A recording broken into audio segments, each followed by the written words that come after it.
কিশোরগঞ্জ মানেই হাওর বাওর। কিশোরগঞ্জের নিকলী উপজেলায় উপস্থিত অপরূপ সুন্দর একটি হাওর হচ্ছে নিকলী হাওর। দিগন্ত বিস্তৃত, জলরাশির বুকে নৌকায় ঘুরে আনন্দ উপভোগ করতে আজ আমরা চলে যাব কিশোরগঞ্জের নিকলী, মিঠাইমুইন এবং অষ্টগ্রামে। নিকলী উপজেলার নিকলী হাওরে যেতে মাত্র কিশোরগঞ্জ সদর থেকে 25 কিলোমিটার দূরত্ব। আজকের এই ভ্রমণকে ভ্রমণপ্রেমী হিসেবে আরও আগ্রহ বাড়িয়ে দেওয়ার জন্য ওকে ভাই পেজের পক্ষ থেকে ছোট্ট আয়োজন। চলুন সবাই ঘুরে দেখি। Let's see.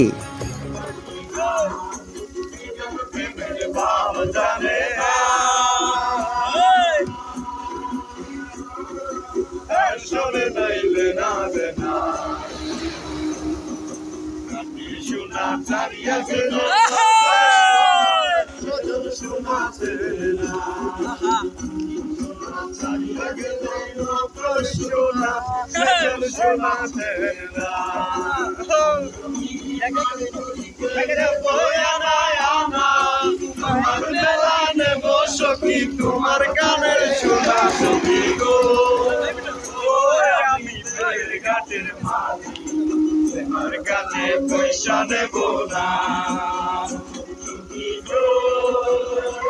আমি প্রেমের ঘাটের মাঝি, তোমার কাছে পয়সা দেব না।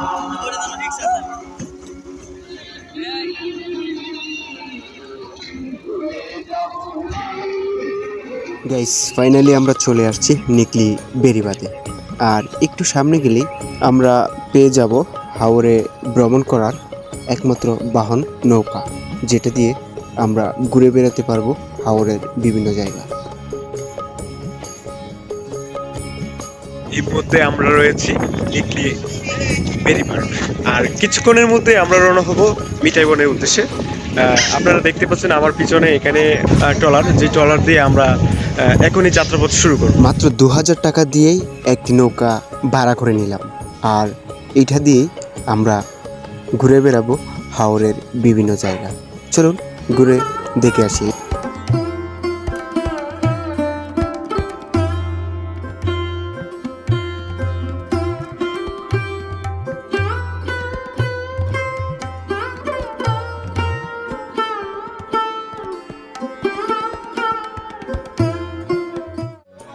পানিতে দ্বীপের মতো ভেসে থাকা ছোট ছোট গ্রাম, স্বচ্ছ জলের খেলা, জেলেদের মাছ ধরার ব্যস্ততা যেন সিলেটের রাতারগুলের মতো।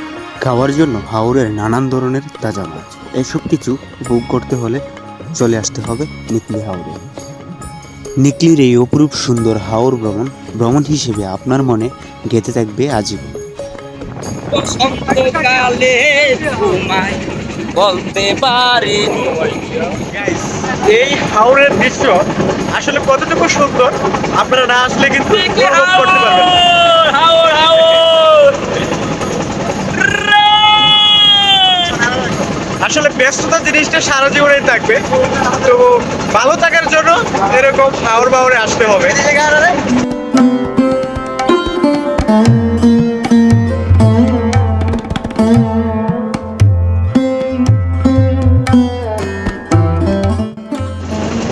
গাইস, হাওরের মাঝখানে আসছি, অথচ এখানে এসে গান গাবো না, স্মৃতিচারণ করার কিছু রাখবো না, এটা কি হয়?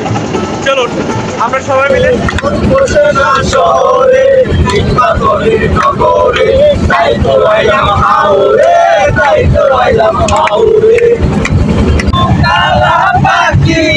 আমি যেন কি বসন্তকালে তোমায় বলতে পারিনি, কালা পাখি আমি যেন কি বসন্তকালে তোমায় বলতে পারিনি।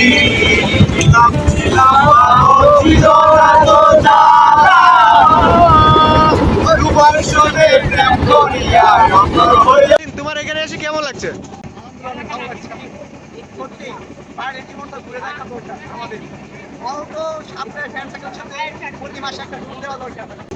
কাউসার, এখানে এসে আসলে অনুভূতিটা কি, কেমন?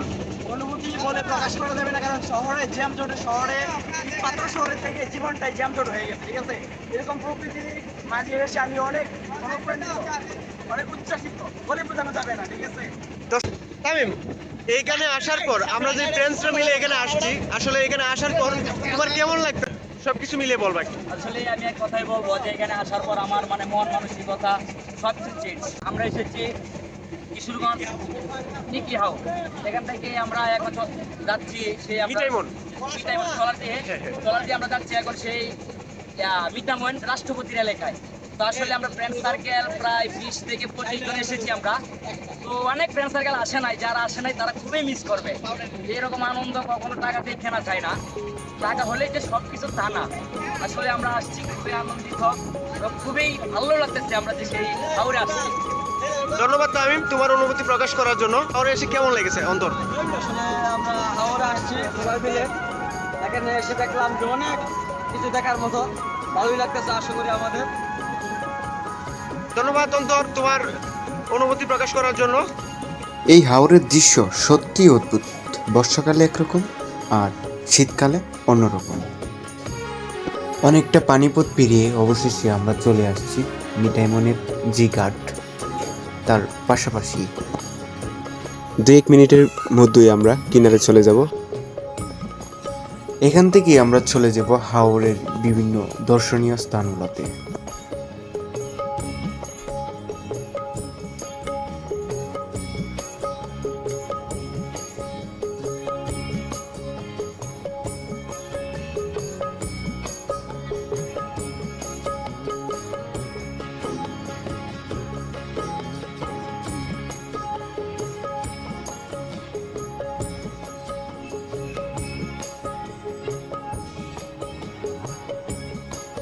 গাইস, কিনারে এসে সবাই ব্যস্ত, সবাই সবার মতো ছবি তুলছে। আসলে এই জায়গাটা এসে কেউ যদি ছবি না তুলে সত্যিই এটা বোকামি।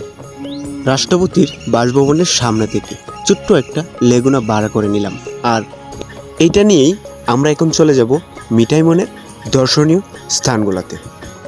যোগাযোগের জন্য হাওর পরিবেশকৃত উপজেলার মধ্যে কিছু নিচু বা সাবমার্সিবল রাস্তা চালু আছে, যা বর্ষাকালে পানির নিচে সম্পূর্ণ তলিয়ে যায়। ঠিক তখনই হাওর অঞ্চলে চলাফেরা করার জন্য একমাত্র বাহন হয়ে দাঁড়ায় নৌকা। বর্ষাকালে নাও এবং শুকনাই পাও, এমন বহুল প্রচলিত প্রবচলের জন্ম হয়েছে এই হাওরের মানুষের বাস্তবতা থেকে।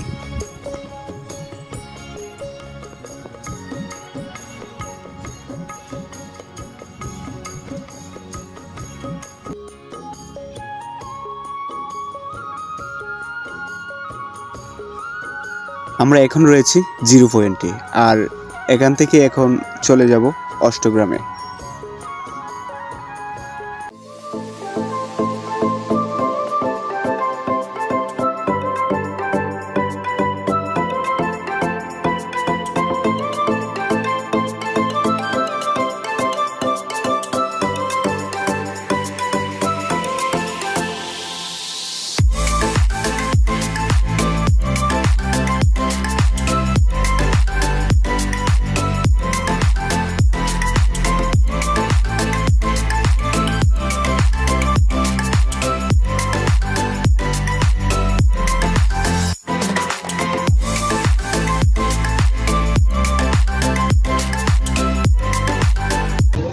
গাইস, এই জায়গাটা কতটুকু সুন্দর, আপনি এখানে না আসেন তাহলে সত্যি এই জায়গাটা অসাধারণ।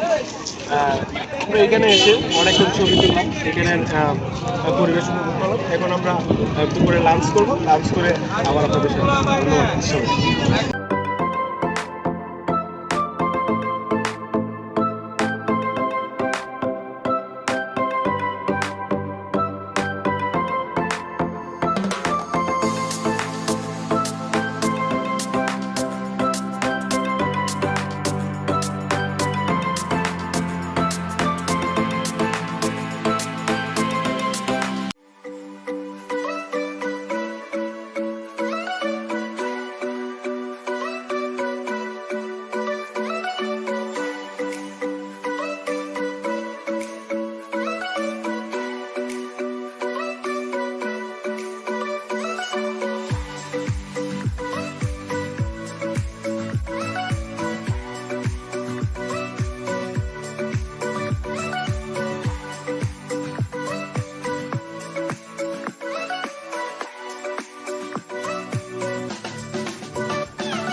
গাইস, এই গাছ বাগানে আসলাম দুপুরবেলা গোসল করার জন্য। সত্যি এই হাওরের প্রত্যেকটা জায়গায় অসাধারণ, তার মধ্যে এই জায়গাটা হচ্ছে সব থেকে বেশি।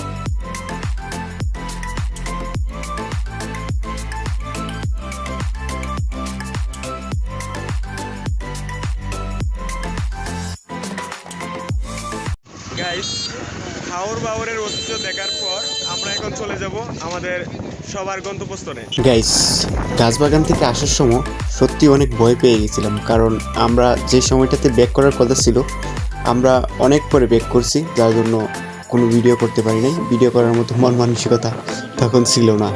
গাইস, আজকের এই ভিডিওটা এই পর্যন্তই। আপনাদের কাছে একটা অনুরোধ রইল, সবাই কমেন্টস করে জানিয়ে দিবেন ভিডিওটা কেমন হয়েছে, তাহলে আমি আরেকটা ব্লগ করার অনুপ্রেরণা পাবো। ধন্যবাদ সবাইকে, দেখা হবে নতুন কোনো এক ভিডিওতে।